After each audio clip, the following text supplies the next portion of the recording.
Hello viewers, good morning. আজ আমি আপনাদেরকে একটা প্লান্টার দেখাবো। প্লান্টারটা হচ্ছে ফোড়ক প্লান্টার।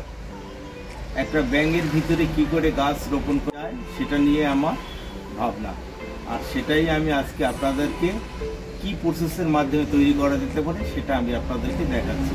আপনারা দেখুন।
এত সময় ধরে আপনারা দেখলেন কিভাবে আমি ফোড়কটাকে হাতে ফ্রি হ্যান্ড ওয়ার্কের মাধ্যমে বিভিন্ন রকম মাটি দিয়ে বিভিন্ন ভাবে টুলসের সাহায্যে বিভিন্ন রকম ডিজাইন করেছি।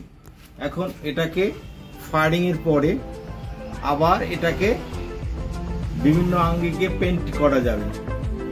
তাহলে এখন কাঁচা অবস্থায় আমি আপনাদেরকে দেখাচ্ছি একটা ফোড়ক তৈরি করে। আপনি যদি এক্সক্লুসিভ বাগানের ভিতরে রাখুন বা ভিতরে ইনডোরে রাখুন, তাহলে তার গেট আপটাই অন্যরকম হবে।